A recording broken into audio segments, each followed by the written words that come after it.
Dump, dump, it was all a dream. Related to killers and dope fiends. Cousin was moving at 14.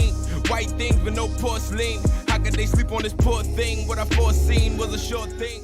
As always, thank you so much, Uno Hype, for that awesome intro video. What's up, Laker fam? You are watching Lakers Report by Chat Sports, all things Lakers. I'm your host, Hannah Kulik, aka Laker Han, and we have a very exciting show for you guys today. We have to talk all about these latest Lakers breaking rumors and news stories, and of course, make sure to stay tuned because we have our second notification shout out that I'm going to be announcing at the end of this video. But today, let's just get right into some of these breaking news stories. Now, the first story that we have to talk about here today is Andre Iguodala. Now, our teams in the West, our executives in the West, trying to not let Andre Iguodala come and join the Los Angeles Lakers. Well, according to Sean Devaney of Heavy.com, he is saying that executives in the West are trying their best to pry Andre Iguodala from coming and joining the Lakers. Now, obviously, Iggy has wanted to be on the Los Angeles Lakers, and so far it hasn't happened, but a lot of people are still thinking that it is kind of just fate and we're just waiting for it to happen at any second. But I know this is something that all of the teams in the West are really freaking out about because they don't want the Lakers to get Andre Iguodala. They want the Lakers bench to be one of their weak spots, and if they do sign Iggy, then man, you guys, who the heck is going to beat the Lakers? So other teams in the West right now are trying to steal him from the Lakers, use him kind of as bait to be able to, of course, guard LeBron James. He obviously has a ton of experience doing that back when he played for Golden State, because as we know, LeBron played Golden State in the finals a few times, so he definitely has a lot of experience guarding LeBron James. So a lot of executives are trying to steal him from the Lakers in hopes that he could possibly be the guy who could help them guard LeBron James and hopefully kind of create a little bit of a weakness in the Lakers bench. That's kind of the thought process of these other Western teams. Don't know if it's going to work out though, because as we all know, Iguodala really wants to be a Laker, so I think he's going to be a Laker. But you know what? At least they can try. But all we know for sure is that the Lakers are definitely the team to beat in the West, which feels pretty darn nice. All right, now let's move on to our next story here today, which are 3 potential players that the Lakers could possibly trade for mid-season. But before we do, I want to remind you guys all about the Kashiyama Taylors giveaway. If you want to win a free sports coat, then all you have to do is go follow them on Instagram at Kashiyama Taylors. And then also, if you want to have the potential to really win, kind of give yourself a better chance at winning here, they are actually having some pop-ups here in Los Angeles over the weekend. So if you are in the LA area, attend one of the pop-ups and it'll get you 10 entries into that giveaway, which obviously gives you a much better chance at winning. So you definitely don't want to miss out because Kashiyama Taylors makes some awesome sports coat. It'll be awesome to be able to win a free sports coat, look really nice for the holidays, for cuffing season. Just make sure you were all swagged out. Let's talk some mid-season trades. Now, obviously, a lot of people are saying, you know, is it possible the Lakers are going to make a trade? Obviously, we are doing great. We're off to a great start, but still, are there some things that we need to address and what trades could we make? So here are 3 potential trades that we could see the Lakers make midway this season.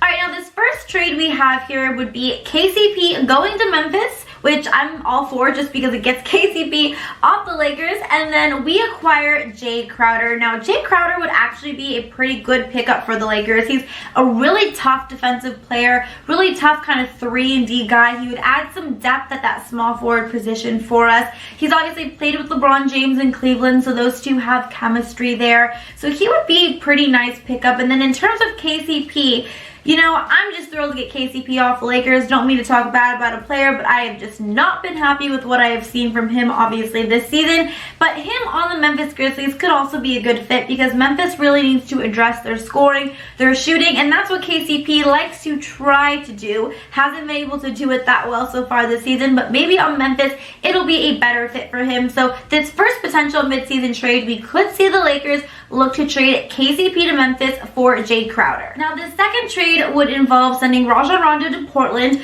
for Mario Hezonja. Now, obviously, Mario is a player that has not quite lived up to his expectations. He was the 5th overall draft pick in 2015, so he still pretty much hasn't really kind of lived up to all the hype around him being that 5th pick, but still, he has a lot of potential, and that is what the Lakers would get in Mario. They would get some more potential at that small forward position.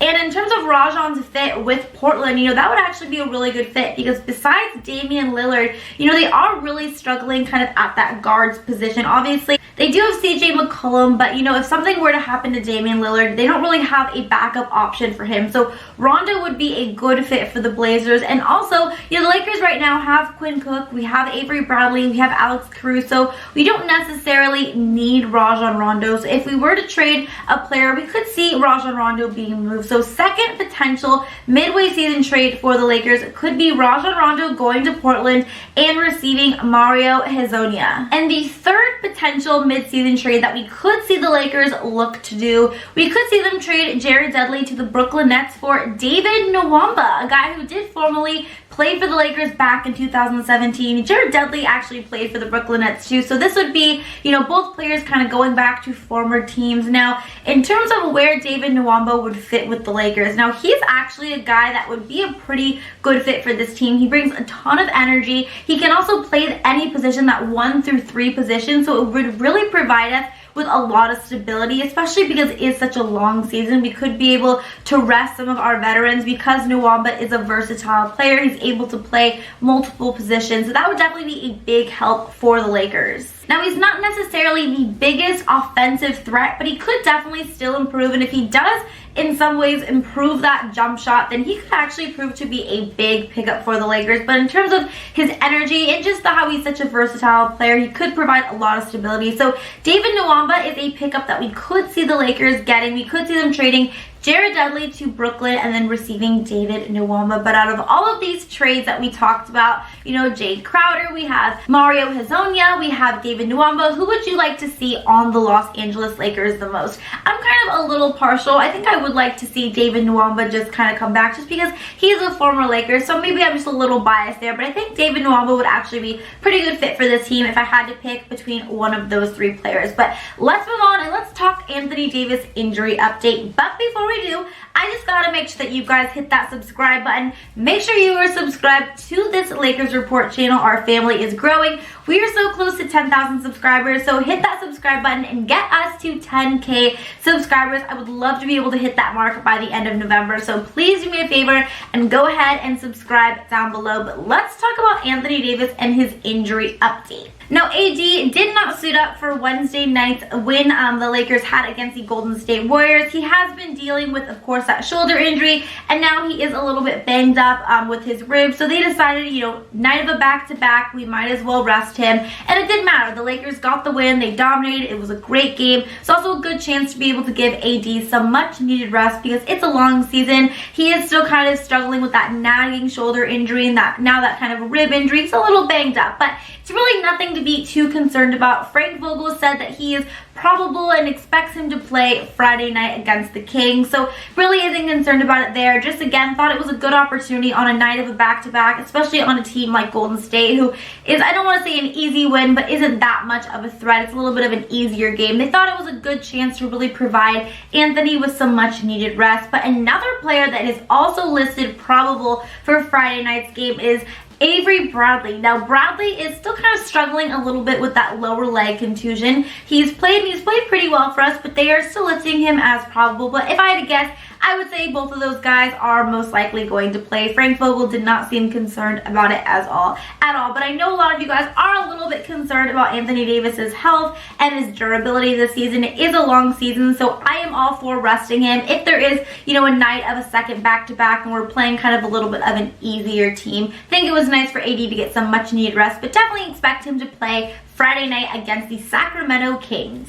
Now, continuing on this Anthony Davis train, this next story is a little bit of a head scratcher, because apparently the New York Knicks felt that trading for Anthony Davis was going to hurt their future. According to Brian Windhorst of ESPN, even though Anthony Davis reportedly expressed some interest in wanting to come and play in New York for the Knicks, they felt that the asking price was just too high. Obviously, sending multiple first-round draft picks and some of their top young talent, they just felt like the risk was just too much and that it was just too high of an asking price. I personally think they are crazy. I mean, maybe they felt that AD was going to leave in free agency because he just wanted to be a Laker, but I just think that is absolutely crazy to say that Anthony Davis is a guy who's going to be hurting your future. Obviously, the Knicks are not off to a great start. They're currently 3-9. They're not going anywhere. They're not going to make the playoffs. They've kind of just been going through a little bit of a rough patch these last few years, to be honest. They missed out on Zion this summer, which was, of course, a huge stinger. So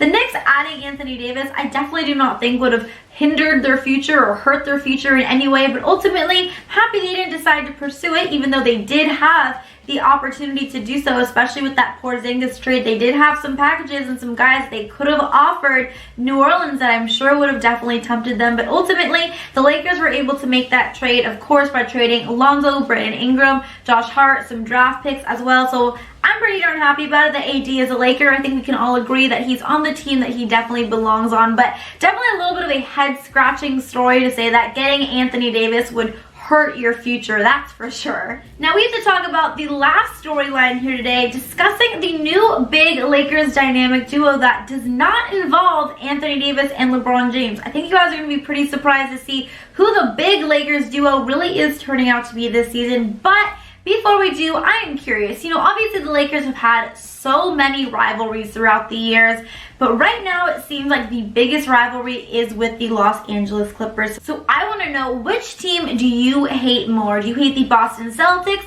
or the Los Angeles Clippers? If you hate Boston, type B down below, or if you hate the Los Angeles Clippers, type C down below. Now, I know this is going to be crazy because obviously Boston and the Lakers rivalry goes way back, but right now I just gotta give it to the Clippers. All I know is it always feels so good whenever the Los Angeles Clippers lose. It doesn't even matter who, but it just matters as long as they lose. I'm always feeling great, and they've actually been racking up some losses as of late, so I've been in a pretty darn good mood. But comment down below and let me know who you think the biggest rivalry is with the Lakers and who you hate more, the Boston Celtics or the Los Angeles Clippers this season.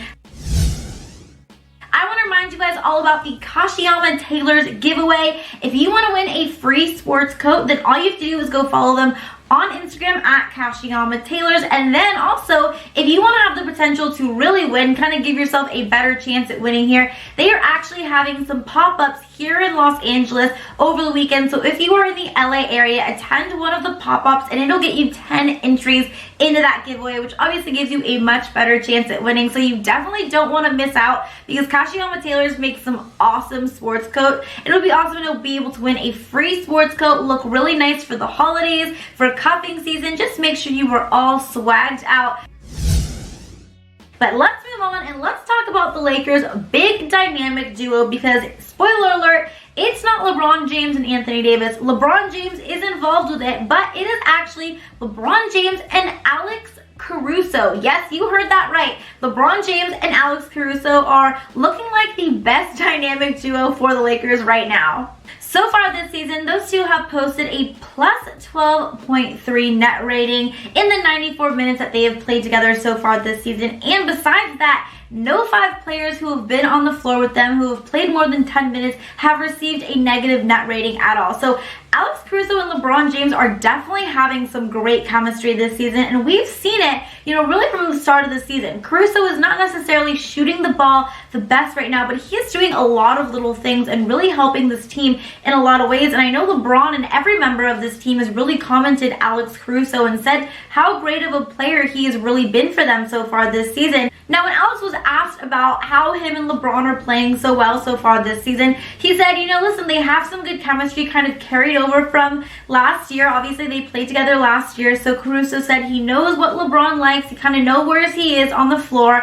And he also just said, LeBron attracts so much attention. There's always so many defenders on him that really does leave a lot of room for him to be able to operate, and allows him to really be able to get to the rim and kind of create his own shot and do a lot of things, because all the defenders are so focused on LeBron James. But so far, Alex Caruso and LeBron James have really been that dynamic duo for the Lakers, which is pretty crazy, because I definitely don't think anyone thought that Alex Caruso was going to be having such a big role with this team so early on in the season. But he has really been playing really well for the Lakers and really providing a lot of energy, a lot of hustle on defense, and it just seems like the Lakers play better when Caruso was out on the floor with them. So huge props to Caruso, obviously, for being such an underdog and really fighting his way. I have a lot of respect for him, and I'm really happy for him. I think he deserves it. So definitely Alex Caruso and LeBron James James, looking like a pretty darn good dynamic duo out there for the purple and gold. So that's something fun that I just wanted to end this video on with a positive note. Now, that is going to be it for today's latest breaking news stories regarding our purple and gold. But before we close out this video, we have to do our post notification shout out, and today that notification shout out goes to Jeremiah Douglas.